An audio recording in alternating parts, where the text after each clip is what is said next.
പ്രിയപ്പെട്ട സുഹൃത്തുക്കളെ,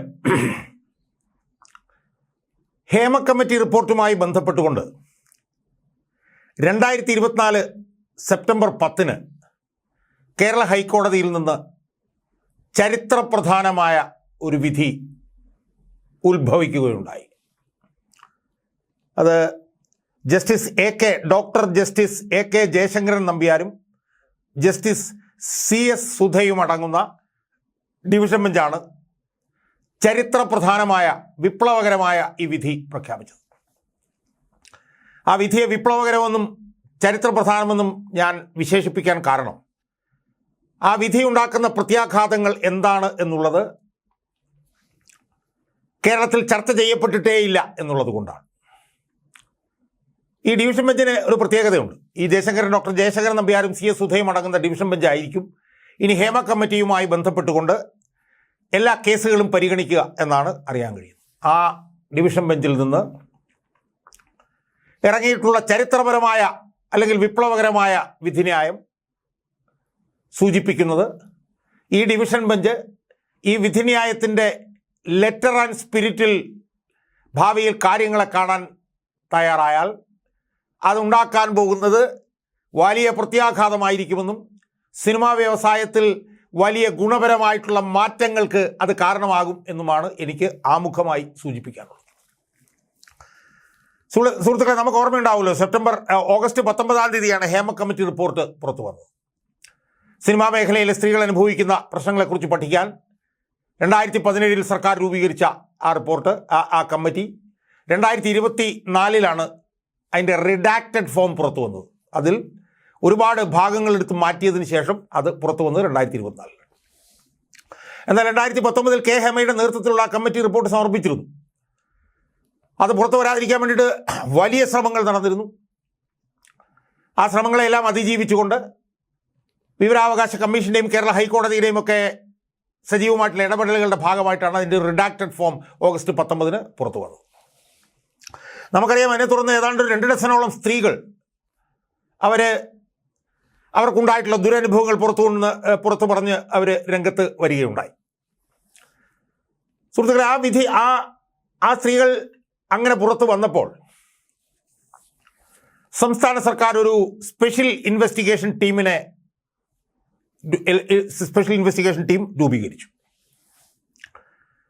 അപ്പോൾ ആ സ്പെഷ്യൽ ഇൻവെസ്റ്റിഗേഷൻ ടീം രൂപീകരിച്ചപ്പോൾ നമ്മൾ വിചാരിച്ചത് അത് ഹേമ കമ്മിറ്റി റിപ്പോർട്ടുമായി ബന്ധപ്പെട്ടുകൊണ്ട് അതിൽ കൊടുത്തിട്ടുള്ള മൊഴികളൊക്കെ കൂടി ഉൾപ്പെടുത്തി അതിനെക്കുറിച്ചിട്ട് പരിശോധിക്കുകയും കേസെടുക്കുകയൊക്കെ ചെയ്യുന്നതിന് വേണ്ടിയിട്ടുള്ള ഒരു സ്പെഷ്യൽ ഇൻവെസ്റ്റിഗേഷൻ ടീമായിരിക്കും എന്നാണ് നമ്മൾ വിചാരിച്ചത്. പക്ഷേ അതിൽ നിന്നും വിരുദ്ധമായി ഹേമ കമ്മിറ്റി റിപ്പോർട്ടുമായി ബന്ധപ്പെട്ടിട്ടുള്ള മൊഴികളും വെളിപ്പെടുത്തലുകളും ഒക്കെ പൂർണ്ണമായും ഒഴിവാക്കിക്കൊണ്ട്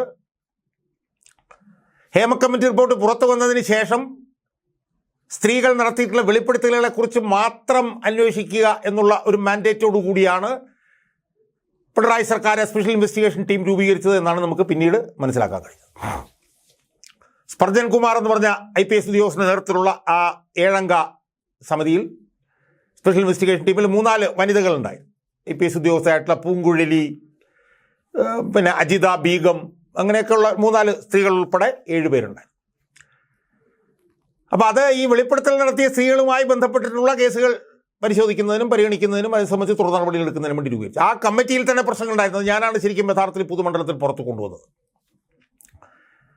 ആ കമ്മിറ്റിയിലുള്ള ആ സ്പെഷ്യൽ ഇൻവെസ്റ്റിഗേഷൻ ടീമിലുള്ള ഭൂരിപക്ഷ ഉദ്യോഗസ്ഥരും ഒക്കെ തന്നെ പല കേസുകളും അട്ടിമറിച്ചിട്ടുള്ളവരും സംസ്ഥാന സർക്കാരിൻ്റെ തന്നെ ശിക്ഷാ നടപടിക്ക് വിധേയമായിരുവാണെന്നുള്ള വിവരം ഞാനാണ് യഥാർത്ഥത്തിൽ പൊതുമണ്ഡലത്തിൽ പുറത്തുവരുന്നത്. അത് അവിടെ നിൽക്കട്ടെ. അവരതിനെക്കുറിച്ചിട്ടുള്ള അന്വേഷണങ്ങൾ നടക്കുന്നതിനിടയിലാണ് ഹേമ കമ്മിറ്റി വിഷയത്തിൽ ഈ വിഷയം ഹൈക്കോടതിയുടെ പരിഗണനയിൽ വരികയും ആ പരിഗണനയിൽ വന്നതിനെ തുടർന്ന് ഹൈക്കോടതി സെപ്റ്റംബർ 10, 2024 ചരിത്രപരവും വിപ്ലവകരവുമായിട്ടുള്ള ഒരു വിധിന്യായം പ്രഖ്യാപിച്ചു. ആ വിധിന്യായം ചരിത്രപരമെന്ന് ഞാൻ പറയാൻ കാരണം അത് ലെറ്റർ ആൻഡ് സ്പിരിറ്റിൽ നടപ്പിലാക്കിയാൽ സിനിമാ രംഗത്ത് ഈ നക്ഷത്ര ശോഭയുള്ള ആകാശത്ത് തിളങ്ങി നിൽക്കുന്ന വലിയ നടന്മാരുണ്ടല്ലോ, അവർ നടത്തിയിട്ടുള്ള ഏറ്റവും ഭരണഘടനാ വിരുദ്ധവും സ്ത്രീവിരുദ്ധവുമായിട്ടുള്ള വിവരങ്ങളെല്ലാം തന്നെ പുറത്തു വരുമെന്നും അവർ ശിക്ഷിക്കപ്പെടുമെന്നും ഉള്ളതുകൊണ്ടാണ്. അതിനുള്ള സാധ്യതയുള്ളതുകൊണ്ടാണ് ഞാൻ പറയുന്നത്. ഞാനിതിൻ്റെ വിശദാംശങ്ങളിലേക്ക് പോകുന്നുണ്ട്. അതിനുമുമ്പ് എനിക്ക് സൂചിപ്പിക്കാനുള്ളത്, ഈ ഡിവിഷൻ ബെഞ്ച് കാര്യക്ഷമമായി കാര്യങ്ങളെ കാണാൻ തീരുമാനിച്ചാൽ മലയാള സിനിമാ രംഗത്തെ സൂപ്പർ സ്റ്റാറുകൾ ഉൾപ്പെടെയുള്ള നടന്മാർ നെട്ടോട്ടമോടേണ്ടി വരും എന്നാണ് എനിക്ക് സൂചിപ്പിക്കാറുള്ളത്. നെട്ടോട്ടമോടേണ്ടി വരും. ഞാൻ ആരുടെയും പേരുകളൊന്നും ഇപ്പോൾ എടുത്ത് പറയുന്നില്ല. പക്ഷേ ആയിരിക്കും എന്നുള്ളത് നമുക്ക് എല്ലാവർക്കും അറിയാമല്ലോ. അതുകൊണ്ട് ഞാൻ അതിനകത്തേക്ക് പോകുന്നില്ല. പക്ഷേ ഇത് അവർ നടത്തിയിട്ടുള്ള സ്ത്രീകൾക്കെതിരായിട്ടുള്ള അതിഭീകരമായിട്ടുള്ള ലൈംഗിക കടന്നുകയറ്റം ഉൾപ്പെടെയുള്ള വിഷയങ്ങൾ പുറത്തു കൊണ്ടുവരുന്നതിന് ഈ വിധിന്യായം സഹായകരമാകും എന്നാണ് എനിക്ക് സൂചിപ്പിക്കുക. സുഹൃത്തുക്കളെ, ഇനി ഈ വിധിന്യായത്തിലേക്ക് നമുക്കൊന്ന് പോകാം. ഈ വിധിന്യായത്തിൽ അതിരൂക്ഷമായി സർക്കാരിനെ വിമർശിച്ചിട്ടുണ്ട്. 4-ാം ഖണ്ഡിക തുടങ്ങുന്നത് തന്നെ, we must observe that we are rather perplexed by the inaction of the state government എന്നാണ്. അതായത് സംസ്ഥാന ഗവൺമെൻറ്റിൻ്റെ ഈ പറഞ്ഞതുപോലെ ഇനാക്ഷൻ, അവർ നടപടിയെടുക്കാത്തതിൽ ഞങ്ങൾ അത്യന്തം ആശങ്കാകുലരാണ് എന്നാണ് അവർ പറയുന്നത്. സ്ത്രീകളുമായി ബന്ധപ്പെട്ടുകൊണ്ടുള്ള പ്രാധാന്യമൊക്കെ പറഞ്ഞിട്ട് അവർ ഇതിനെക്കുറിച്ച് 5-ാമത്തെ പാരഗ്രാഫ് തുടങ്ങുന്നത്, in that instant case the conduct of the state executive has been alarmingly lethargic. ഏറ്റവും അപകടകരമായിട്ടുള്ള നിലയിൽ ഒച്ചിഴയുന്നത് പോലെയാണ് അവർ കാര്യങ്ങൾ ചെയ്തത് എന്നാണ് പറയുന്നത്. 2019 റിപ്പോർട്ട് സമർപ്പിച്ചിട്ടും 4 വർഷക്കാലം ഒരു ഈ ചെറുവിരൽ പോലും അനക്കിയില്ല. ഈ took a litigation to spur the state into action. ഒരു നിയമ നടപടി വന്നപ്പോഴാണ് സർക്കാർ ആക്ഷനിലേക്ക് പോയതെന്നും, that only in respect of one of the main issues that were flagged by the Hema committee. Hema committee പല വിഷയങ്ങൾ പറഞ്ഞെങ്കിലും ഒരു വിഷയം മാത്രമാണ് അന്വേഷിച്ചത്. അപ്പോൾ എന്നിട്ട് എന്താണ് അവർ പറയുന്നത്, while it may be A fact that the committee was only in the nature of A fact binding body of the state government. കുറെ കാര്യങ്ങൾ മനസ്സിലാക്കാൻ വേണ്ടിയിട്ടുള്ള ഒരു സമിതി മാത്രമായിരുന്നെങ്കിലും, when we consider the public's money spent for the effective functioning of the committee and the high profile nature of the committee itself, headed as it was by a retired judge of the High Court, we are of the view that the bare minimum that was expected from the government was to take prompt action as whether or not it agreed with the findings of the committee. Apparently this was not done. ഇതാ പറയുന്നവർ. അവർ പറയുന്നത്, ഈ committee ഒരു കുറേ വിഷയങ്ങൾ കണ്ടുപിടിക്കുന്നതിന് വേണ്ടിയിട്ടുള്ളൊരു ആണെങ്കിൽ പോലും ഈ സമിതിയുടെ പ്രവർത്തനത്തിന് വേണ്ടി ചിലവാക്കിയ പണം കണക്കാക്കുമ്പോഴും, ഇതിൻ്റെ ഉന്നതമായിട്ടുള്ള ഒരു സ്ഥാനം കണക്കാക്കി ഹൈ പ്രൊഫൈൽ നേച്ചർ കണക്കാക്കുമ്പോഴും, കാരണം അതൊരു റിട്ടയർഡ് ഹൈക്കോടതി ജഡ്ജിയുടെ നേതൃത്വത്തിലായിട്ടുള്ള ഒരു കമ്മിറ്റി ആയിരുന്നു. അതുകൊണ്ട് ഗവൺമെൻറ്റിൽ നിന്ന് ഏറ്റവും ചുരുങ്ങിയ തോതിലെങ്കിലും നമ്മൾ വിചാരിച്ചത് ഇതിൻ്റെ കണ്ടെത്തലുകൾ സംബന്ധിച്ച് ഗവൺമെൻറ് കൃത്യമായിട്ടുള്ള നടപടിയെടുക്കുമെന്നായിരുന്നു. The bare minimum that was accepted of the government was to take a prompt action as to whether or not it agreed with the findings of the committee. Apparently this was not done. അപ്പം അതിരൂക്ഷമായിട്ടുള്ള വിമർശനങ്ങൾ പറഞ്ഞതിന് ശേഷം കോടതി അടുത്ത നടപടിക്രമങ്ങളിലേക്ക് കടക്കുകയാണ്. അവിടെയാണ് ഗവൺമെൻറ്റിൻ്റെ മസ്തകത്തിനൊരു അടി, തിരുനെറ്റിക്ക് കോടതി ഒരു അടി കൊടുക്കുന്നത് അവിടെയാണ്. ഇത് ചർച്ച ചെയ്യപ്പെടാത്തതുകൊണ്ടാണ് ഞാൻ ഇതിൻ്റെ വിഷയത്തിലേക്ക് പോകുന്നത്. ഒന്നാമത്തെ പോയിന്റായിട്ട് എന്താ പറയുന്നത്, state government shall forthwith furnish a copy of the Hema committee to the SIT constituted. അതായത് ഗവൺമെൻറ് രൂപീകരിച്ച സ്പെഷ്യൽ ഇൻവെസ്റ്റിഗേഷൻ ടീമിൻ്റെ കയ്യിലേക്ക് ഈ ഹേമ കമ്മിറ്റിയുടെ റിപ്പോർട്ട് ഉടനടി കൊടുക്കണം.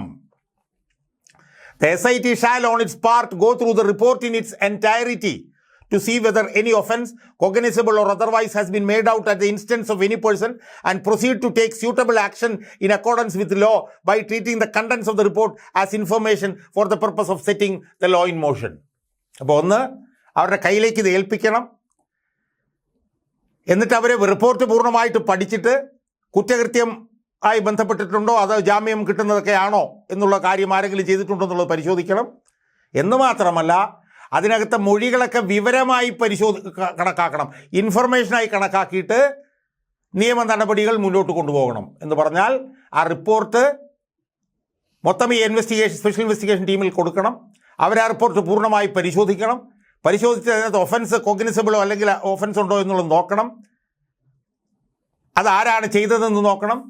അതുമായി ബന്ധപ്പെട്ട മൊഴി വിവരമായി കണ്ടുകൊണ്ട് law in motion has to be set in എന്ന് പറഞ്ഞാൽ മൊഴികൾ വിവരങ്ങളായി കണ്ടുകൊണ്ട് FIR ഇടണം എന്നാണ് അതിൻ്റെ അർത്ഥം. അപ്പോൾ അവിടെ തന്നെ ഗവൺമെൻറ്റിന് അടി കൊടുത്തിരിക്കുന്നു. ഗവൺമെൻറ് എന്തിനാണ് ഈ SIT വെച്ചത്? ഹേമ കമ്മിറ്റിയായി ബന്ധപ്പെട്ട കാര്യങ്ങൾ അന്വേഷിക്കാനല്ല. മറുഭാഗത്ത് അവർ ഈ കമ്മിറ്റിയെ വെച്ചത് സ്ത്രീകൾ അതിനുശേഷം നടത്തിയ വെളിപ്പെടുത്തലുകൾ പരിശോധിക്കാൻ വേണ്ടി. കോടതി പറഞ്ഞത് പറ്റില്ല, അത് പരിശോധിച്ചോളൂ. പക്ഷേ അതിൻ്റെ കൂട്ടത്തിൽ ഹേമ കമ്മിറ്റി റിപ്പോർട്ടുമായി ബന്ധപ്പെട്ടുള്ള വിശദാംശങ്ങൾ മുഴുവൻ SITയുടെ കീഴിലേക്ക് കൊണ്ടുവന്നു പിന്നെ കേരള ഹൈക്കോടതി. അതിന് തയ്യാറാകാതിരിക്കുകയായിരുന്നു സംസ്ഥാന സർക്കാർ. എന്നിട്ട് അവരടുത്ത പോയിന്റിൽ പറയുന്നത് സ്വകാര്യതയുടെ പ്രാധാന്യം, ഇരകളുടെയും സ്ത്രീ പീഡകരുടെയും സ്വകാര്യത പരിശോധിക്കണം, പരിഗണിച്ചുകൊണ്ട് വേണം കാര്യങ്ങൾ ചെയ്യാൻ. The preliminary enquiry shall be done in a manner that is fair to all the concerned. അതായത് പ്രാഥമിക അന്വേഷണം നടത്തുന്നത് ഇതിൽ ബന്ധപ്പെട്ട എല്ലാവരോടും മാന്യമായ രീതിയിൽ കൈകാര്യം ചെയ്തുകൊണ്ട് വേണം. എന്നിട്ട് പറയുന്നത് SIT shall then forward a report. ആ report on the action taken by it, അതിന്മേലുള്ള ആക്ഷൻ ടേക്കൺ നടത്തിയിട്ട് അത് റിപ്പോർട്ട് ഫോർവേഡ് ചെയ്യണം. അത് 2 ആഴ്ചയ്ക്കുള്ളിൽ ചെയ്യണം. The state government within 2 weeks from today and upon receipt thereof the state government shall include a copy of the action taken report along with the counter affidavit filed to the averments in the various writ petitions and writ appeal referred above. എന്ന് പറഞ്ഞാൽ ഫലത്തിൽ ഈ SITയുടെ അന്വേഷണം കോടതി നിരീക്ഷണത്തിലാക്കിയിരിക്കുകയാണ്. കോടതി പറയുന്ന അന്വേഷണം വളരെ മാന്യമായ രീതിയിലായിരിക്കണം, വളരെ മാന്യമായിട്ടായിരിക്കണം ഇരയോടും പീഡകരോടും കൈകാര്യം ചെയ്യേണ്ടത്. എന്നിട്ട് അതിനെക്കുറിച്ചൊരു റിപ്പോർട്ട് ഉണ്ടാക്കണം. ആ റിപ്പോർട്ട് 2 ആഴ്ചയ്ക്കുള്ളിൽ എതിർ സത്യവാങ്മൂലം സർക്കാർ ഫയൽ ചെയ്യുമ്പോൾ അതിനോടൊപ്പം കോടതിക്കു നൽകണം. അപ്പോൾ അതാണ് രണ്ടാമത്തെ അടി. ആദ്യം ഈ മുഴുവൻ കാര്യങ്ങളും SIT പരിശോധിക്കണം, അതുമായി ബന്ധപ്പെട്ട FIR ഇടണം, അതിനെ സംബന്ധിച്ച് അന്വേഷിച്ചിട്ട് 2 ആഴ്ചയ്ക്കുള്ളിൽ റിപ്പോർട്ട് ഉണ്ടാക്കണം. ആ റിപ്പോർട്ട് കോടതിക്ക് കൊടുക്കണം. അപ്പോൾ കോടതി നിരീക്ഷണത്തിൽ ആണ് എന്നുള്ളത്. എന്നിട്ട് കോടതി 2-3 പ്രധാനപ്പെട്ട കാര്യങ്ങൾ പറയുന്നുണ്ട്. അവർ SIT ഈ പറഞ്ഞതുപോലെ പ്രസ് കോൺഫറൻസ് ഒന്നും കൊടുക്കാൻ വേണ്ടി shall refrain from press conferences or communicating with the media on any aspect of the investigation conducted with the report. അപ്പോൾ നിരന്തരം പത്രസമ്മേളനങ്ങളൊക്കെ നടത്തുന്ന പരിപാടിയും ചെയ്യരുത്. പക്ഷേ എന്തെങ്കിലും അത്യാവശ്യം വിവരം മാധ്യമങ്ങളിലൂടെ ജനങ്ങളെ അറിയിക്കുന്നുണ്ടെങ്കിൽ അതിന് തടസ്സങ്ങളൊന്നുമില്ല എന്ന് പറയുന്നുണ്ട്. അതേസമയം തന്നെ പ്രിൻറ്റും ഇലക്ട്രോണിക് മീഡിയയും അവരൊരു സ്വയം നിയന്ത്രണം അവർക്കുണ്ടാകണം. And adhere to an appropriate code of conduct in the matter of publishing news governing any aspect of the Justice Hema Committee. They shall bear in mind that even the accused person has a fundamental right to a fair investigation and trial of the case. അപ്പം ഈ പറഞ്ഞതുപോലെ പീഡകന് പോലും ചില മൗലികാവകാശങ്ങളുണ്ട് എന്നുള്ളത് അവർ പരിശോധിക്കണം. അതുകൊണ്ട് ഇത്തരം കാര്യങ്ങൾ സംബന്ധിച്ച് മാധ്യമങ്ങൾ ഒരു സ്വയം നിയന്ത്രണം ഉണ്ടാവണം. We are also hopeful that since this court is now in the zenith season of this matter and will be monitoring the process of the investigation, print, electronic and social media will ensure that undue pressure is not applied on the investigating agency through posts or new articles which may have the effect of pressurizing the investigating agency to act in a hasty manner. എന്നിട്ട് പറയുകയാണ് കോടതി ഇതിൻ്റെ അന്വേഷണത്തിൻ്റെ പുരോഗതി വിലയിരുത്തുമെന്നുള്ളത് കൊണ്ട് അനാവശ്യമായിട്ടുള്ള വാർത്തകളൊക്കെ കൊടുത്ത് അന്വേഷണ ഏജൻസികളുടെ മേൽ സമ്മർദ്ദമുണ്ടാക്കരുത് എന്നുള്ളത് അവർ പറയുന്നു. അവസാനത്തെ വാചകം വളരെ നിർണായകമാണ്. Since we are hopeful that the print, electronic and social media will show the respect to the rights of the individuals in the society in a sensitive matter such as the present, we do not feel any need to pass a formal order restraining the media in this kind. അതായത് ഇതുമായി ബന്ധപ്പെട്ട റിപ്പോർട്ടുകൾ കോടതി നടപടികളൊക്കെ പുറത്തു വരുന്നത് തടയണമെന്ന് സർക്കാർ പറഞ്ഞു. ഞങ്ങളത് തടയുന്നില്ല. പക്ഷേ പ്രിൻറ്റും ഇലക്ട്രോണിക്കും സോഷ്യൽ മീഡിയയും ഒക്കെ തന്നെ ഒരു സ്വയം നിയന്ത്രണം അവരതിൽ കൊണ്ടുവരേണ്ടതുണ്ട് എന്ന് കോടതി ഇവിടെ പറഞ്ഞിട്ടുണ്ട്. ഇതിൽ പ്രധാനപ്പെട്ട ഒരു വിഷയവും കൂടി ചർച്ച ചെയ്തുകൊണ്ട് ഞാൻ ഈ വീഡിയോ അവസാനിപ്പിച്ചു. അപ്പോൾ ഇതിലെ കോടതി ഉത്തരവൊന്നും കൊണ്ടുവന്നിട്ടില്ലെങ്കിലും അച്ചടി ദൃശ്യമാധ്യമങ്ങൾ പുലർത്തേണ്ട സ്വയം നിയന്ത്രണത്തെക്കുറിച്ച് വളരെ വ്യക്തമായി കോടതി പറഞ്ഞിട്ടുണ്ട്.